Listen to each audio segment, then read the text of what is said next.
Hello, welcome back to Movie Husbands. Today we'll be reacting and discussing the 2025 nominations for the Oscars.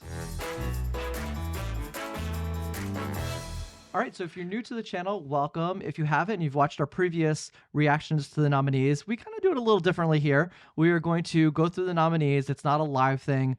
We've already seen them and, made some notes about things that have happened. And we're really just going to talk about the nominees. We're going to discuss them and we are going to pick out our favorites. So we're not going to predict who will win, but we're going to choose who we want to win. Yeah, we have nothing to add to that space because, frankly, the Oscar Expert does it so well. If you're interested in that kind of content, I would go to their channel. Although we are both on their app, Awards Expert. So I will be making predictions there, but frankly, my predictions are just mirroring theirs. And then taking out one thing I have an odd feeling about or two. Anyhow, so this is just an opportunity for us to kind of reflect on the year in film, talk about the Oscar nominees, things that we're happy about, things we're not so happy about, and things that we would like to see win. So, all right, so I think we should get started. Just a side note to make, we don't do every single category, so we go through a lot of the main categories. One of the ones we typically do is visual effects, but we are going to omit that this year because 3 of the films that were nominated we have not seen. So that's pretty much the only one we're eliminating, as well as some of the auxiliary shorts because we haven't seen those. Yeah, I haven't seen the shorts. So let's get started with Best Animated Feature. The nominees are Flow, Inside Out 2, Memoir of a Snail, Wallace and Gromit, Vengeance Most Foul, and The Wild Robot. Yeah, I think this is a pretty good category. Notable omission here is Moana, which I didn't see, and I didn't know if that was expected. I don't think it was expected, but I mean, it's a very, very high grossing animated film this year, but it seemed to have gone more in an artistic direction, which is Memoir of a Snail and Flow. I know that we just said that we don't make predictions, but this is going to be really interesting with The Wild Robot and Flow and what's going to win, because Flow just surprise won at the Golden Globes, and also, as we'll see later, got a double nomination and is also in the international category. So Flow is actually looking pretty strong. It would be kind of cool if Flow won, just because that movie was made basically at home on an at-home laptop using free software. So I think that that's really cool. But it's hard to argue with Memoir of a Snail in this one. I think Memoir of a Snail is just the most insightful film here. I guess on a pure animation basis, there's a case for The Wild Robot, which is beautifully animated. Not my favorite movie of the year or anything, but I think is gorgeous to look at. I haven't seen Wallace and Gromit, so that's the only one that I don't think we could comment on. I don't think you've seen it either. No. But if anybody's seen our top 10 of the films of the year, you'll know how much I just adore Memoir of a Snail. So obviously that is what I want to win. However, I think unlike some of the other categories that we'll be discussing later on, this is probably one of the categories where I'll be happy regardless of who wins. And I didn't know that about Flow, so that's really cool. I had no idea it was made on a laptop with free. I'm not sure about the laptop part, but anyway, I know it was making stuff up here. No. It was made using free software, by an independent person. So that's still cool enough. That's why it's cool. And the film was great. That actually explains a lot because there are some questionable renderings in that movie. Some of the animation is not great. It looks a little PlayStation 2 sometimes, but I think it's a lovely film. That film was beautifully crafted in its message of this community and perseverance. So I really did enjoy that film. We never got to discuss it on the channel, but I agree. All right, and the nominations for original score are The Brutalist, Conclave, Emilia Perez, Wicked, and The Wild Robot. How do I go into my sadness that Challengers is not here?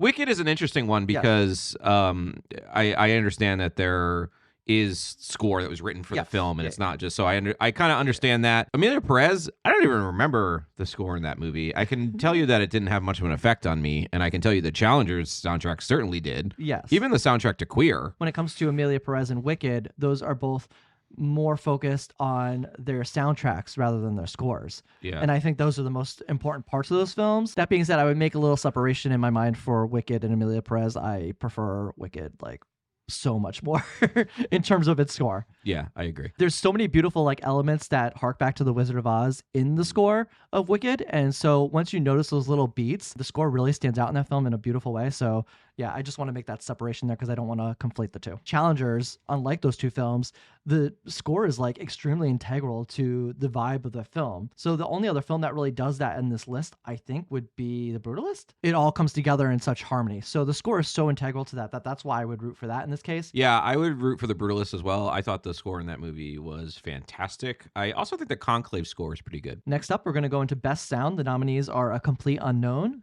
Dune Part 2, Amelia Perez, Wicked, and The Wild Robot. So we're just nominating Amelia Perez for anything. And it's funny, we're only 2 categories in. We got a long way to go with Amelia Yes. Perez because they have a lot of nominations. It got the most nominations of any film this year. It also puts it in the league of films like Gone with the Wind and Who's Afraid of Virginia Woolf and Oppenheimer.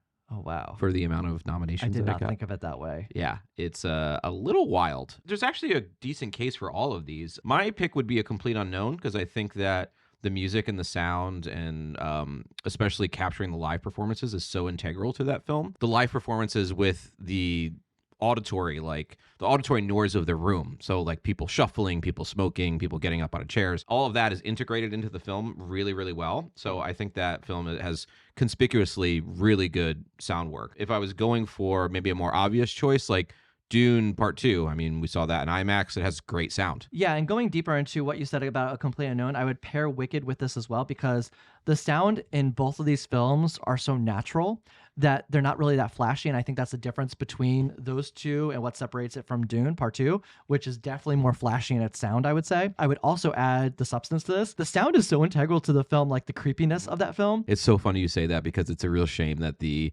Oscar clip on Oscars night wouldn't be Dennis Quaid eating shrimp.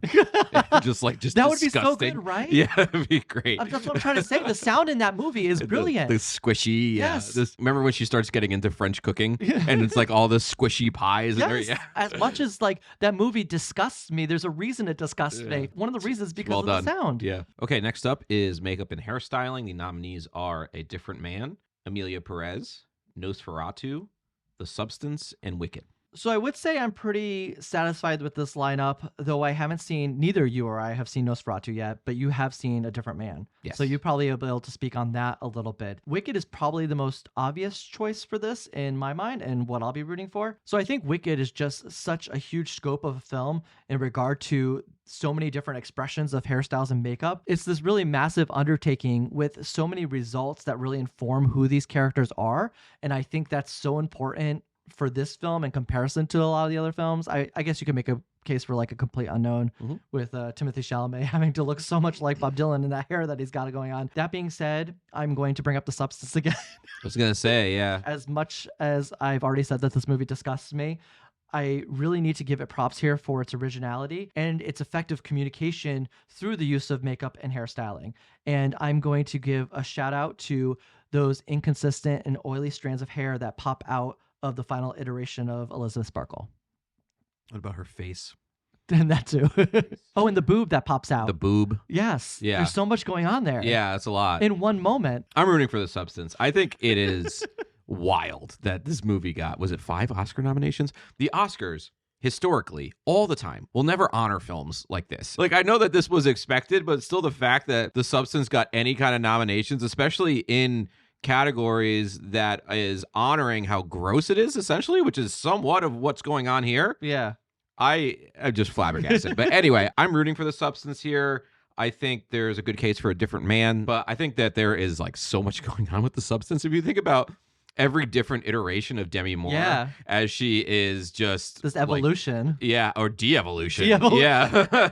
Next up, we're going to head on over to costume design, and the nominees are A Complete Unknown, Conclave, Gladiator 2, Nosferatu, and Wicked. Probably go with Wicked here. Yay! Jeffrey going to go with Wicked for one. It's not like I can't recognize a variety of merits, especially in the tech categories for Wicked, but I think that there's the most variety. So if you want to award this award based off of most, I think Wicked kind of takes the cake. Complete Unknown is pretty good in terms of just accuracy. Timothée Chalamet looks a lot like Bob Dylan. He dresses a lot like Bob Dylan, so I think that's part of it too. We haven't seen Nosferatu, but I imagine the gothic style there is pretty amazing. Yeah. And then Gladiator 2. There's a decent case to be made for Gladiator 2 with a variety of different costuming going on there. And I know it's all within this sphere of ancient Rome, but it's still like different levels to work with. I think that would be a worthy win as well, but I would be picking Wicked. Yeah, I completely agree. I think what separates Wicked from a lot of the others is that it's more maybe experimental. We have the stage play as a starting point, But this film really makes an effort to not copy what the stage play did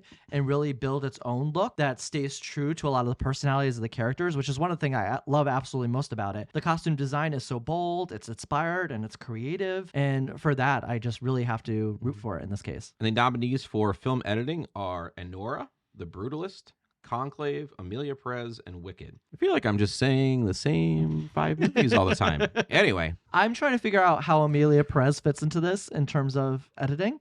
Oh, do you have something to say about that?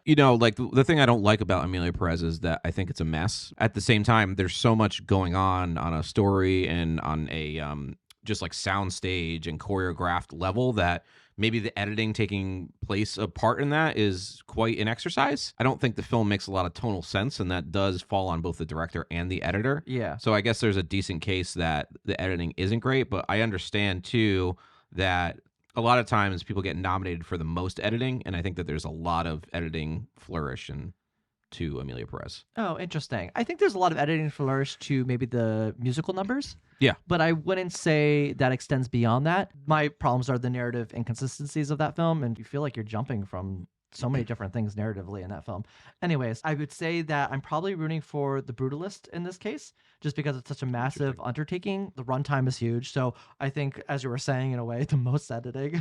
In so many of these cases, I would say the editing really complements the identity of the film itself, and I think the editing really complements The Brutalist and its style. I think it complements Anora in its comedy. I think it complements Conclave in its tension. I think it complements Wicked in its humor and its snappy musical numbers. One that I would have really liked to see in place of Amelia Perez here would have been Challengers. It's my favorite edited movie of the year. Yeah, and like I just said with all these other films, I feel like there's an identity to the editing in Challengers. It's so snappy, it exudes its personality of its own thing. It really aids in the building of these scenes with all the sexual tension, and it also jives with the soundtrack absolutely perfectly. So I really would have liked to see that here. Yeah, Challengers is the most glaring omission. I'm actually going to make the case for Anora. I would be picking this either way, but I think it's cool that Sean Baker edits his own films. This would kind of be an interesting way to get Sean Baker an Oscar if he doesn't win elsewhere. Oh, He interesting. would win as an editor.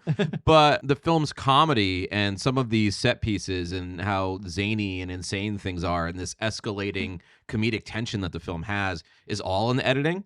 So I give him a lot of credit for the way it's edited. If you think about that edit with the scarf and the big laugh that it got when we saw it at New York Film Festival, that's all of that comedy is in the editing. So I think it's actually a suspiciously well edited film. So I would pick that one. The next nominations are for production design, and the nominees are The Brutalist, Conclave, Dune Part 2, Nosferatu, and Wicked. So I'm going to harken back to a little bit of what I said earlier about elements of films being so integral to the style of a film itself. And I really enjoyed this category. I think there's a great lineup of nominees so far. I mean, we have The Brutalist. The production design is absolutely integral to that film. Yeah. And its narrative. We have Conclave, grand scale. The beauty of these buildings that they have to recreate is just insanity. Dune Part 2, of course.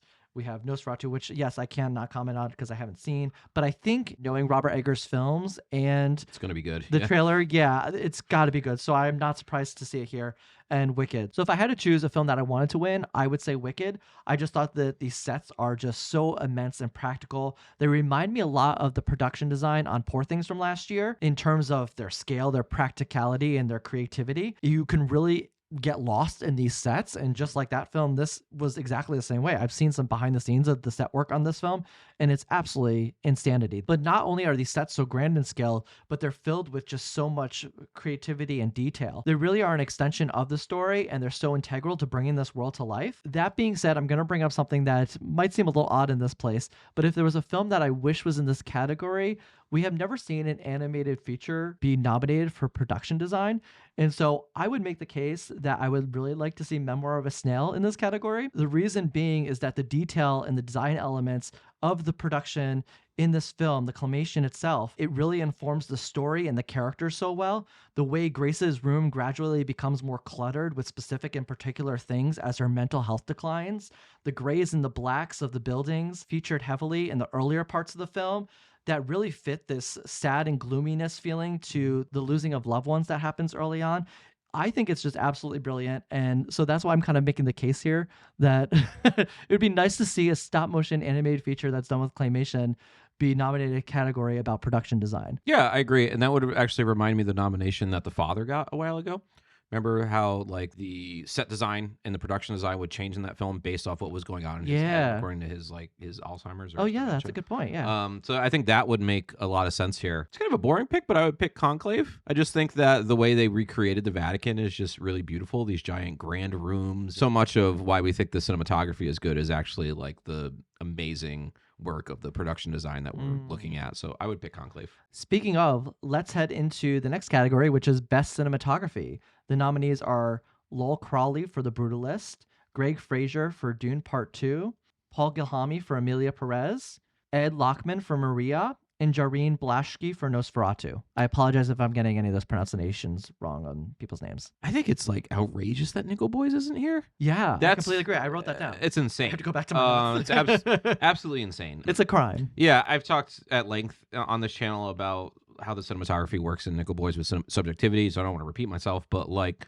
holy hell. And if you just want to award it because it's beautiful, you could do that too. It's Yeah. like all in there, so it's shocking that it's not here. Of what's here, I would pick The Brutalist, and I would also give a shout out to Maria, which I think is very, very elegantly shot. And I'm actually glad it was included. I don't know if I'm glad it was included for and then snubbed Nickel Boys, but Ed Lackman is a great cinematographer. I thought Maria was beautifully shot. Obviously, The Brutalist is a massive technical achievement. So much of that has to do with the way it's shot. Yeah, the type of equipment that's used in Nickel Boys is really integral to making that film look the way it does. And so I can't think of anything that should be in this category. I mean, I could put the substance in here too. Like a lot of these lens choices that are utilized in that movie are absolutely brilliant, I think, because these wides really show a sense of alienation. Her character being alone in this mountain of self-deprecating thoughts that she has. The movie's Lanthimosy in the way that it Yeah. looks. Yeah. Those wides kind of add to that for sure. Okay, next up is International Feature. The nominees are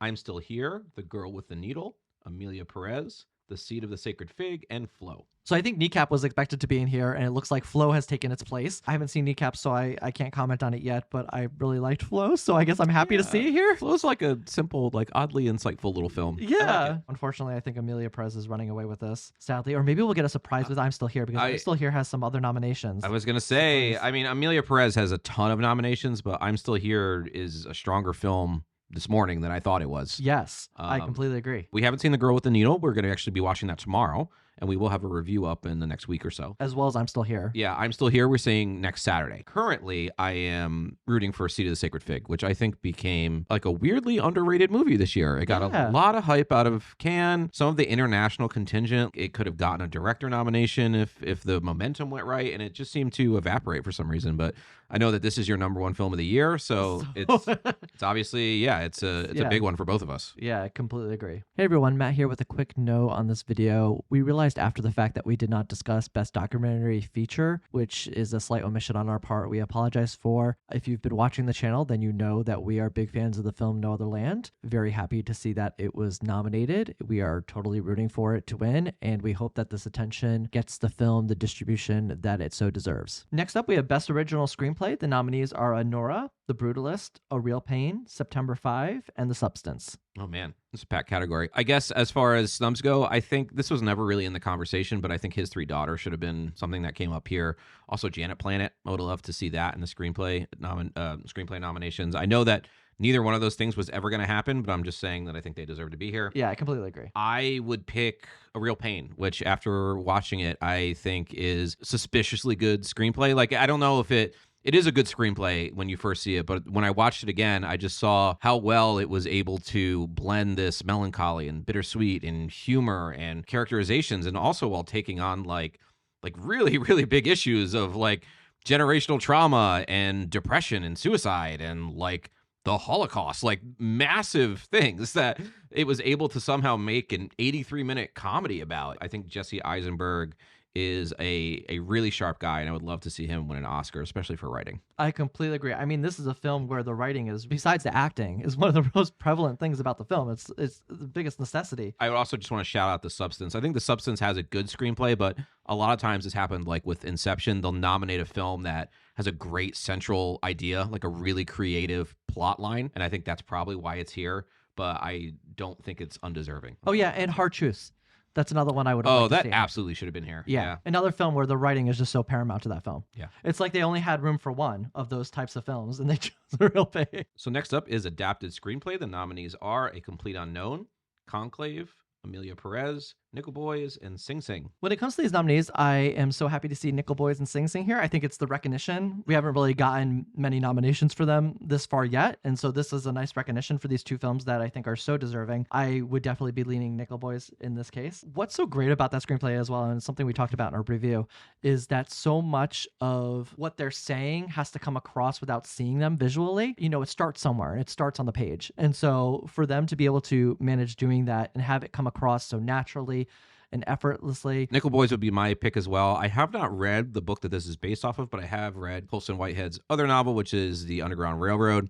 So I have like some idea of how this would be written. From what I hear, this is a tremendous work of adaptation. So obviously the novel is not written from that POV structure. That's something that Ramel Ross decided to do and is obviously baked into the screenplay. Next up, we have the category for Best Supporting Actor. The nominees are Yura Borisov for Honora, Kieran Culkin for A Real Pain, Edward Norton for A Complete Unknown, Guy Pearce for The Brutalist, and Jeremy Strong for The Apprentice. Do we have to watch The Apprentice now? Oh yeah, I think I really don't feel like it.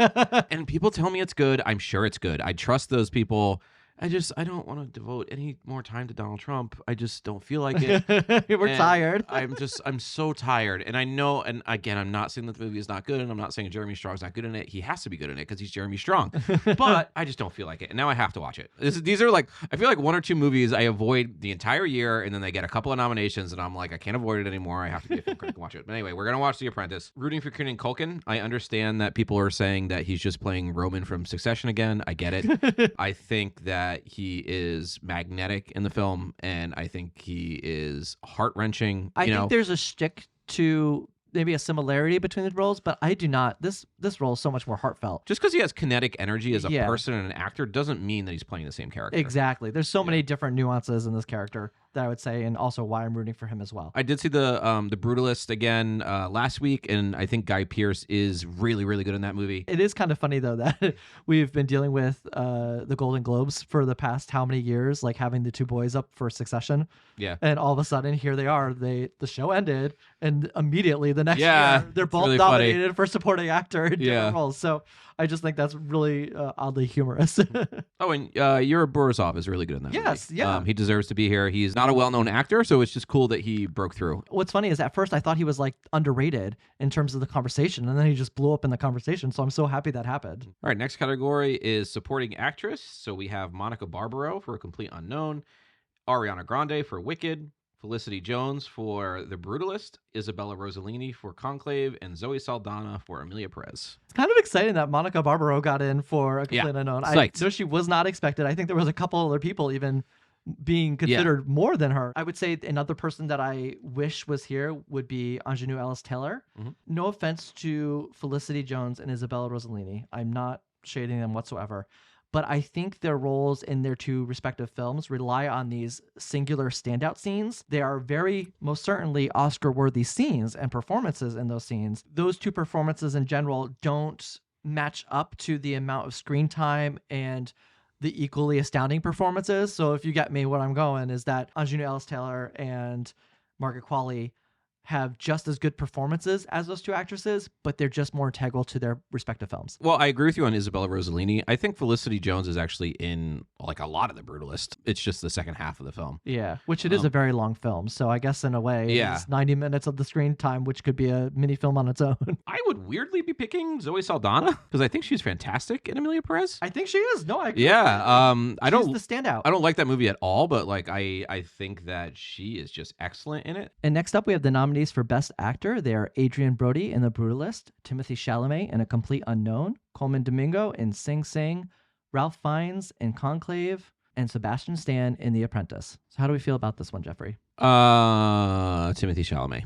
I want Timothy Chalamet to win. I think. Are you sad Daniel Craig's not in here? I'm sad Daniel Craig is not in here. I think that's the most notable snub, and I know that like it could have been him, it could have been Sebastian Stan. Ultimately made it in, but there was like that fifth spot. Nobody really knew what was going to happen. So I think Daniel Craig is really, really good in Queer, but I understand that Queer is a tough movie for a lot of people, and they find it really boring. They find it too like drawn out. I understand that, but I think Timothy Chalamet is just really, really good, in a complete unknown. So I'd be rooting for him. I think there's a good case for Adrian Brody too. Adrian Brody like absolutely carries The Brutalist in extraordinary scenes for 3.5 hours. So my only main thing with him, and I don't know if we should like really even consider this, but he won before. I was considering it for you're thinking of the AI thing? No, I was considering something else entirely different. I thought we were on the same page and we're thinking of different things. I just think he's won already. I think he's great in this movie. I think he's equally great as Timothy Chalamet, so I would just give it to Timothy Chalamet. The thing that I was thinking about when it came to Timothy Chalamet and Adrian Brody, and one of the reasons I want Timothy Chalamet to win is because Adrian Brody kind of rubs me the wrong way when it comes to interviews. Oh, yeah. The Q&A that we saw, he was like really off-putting. He just dominated the whole thing. I really wanted to hear from some other people. Yeah, and I've seen a couple other interviews since, and he like really dominates. Yeah, like the interviews. His Golden Globe speech was a little. That rubbed me the wrong way as well. Yeah, it like went extremely long. He wasn't really played off. Yeah, he was like the amount of like 3 speeches tied together. Yes, he says some nice things, but I think he needs to like let some other people speak every now and then. So that's a little bit of a personal beef that I have with Adrian Brody. Doesn't seem like the most modest guy, but he's very talented. But he is very talented. So what are you supposed to do?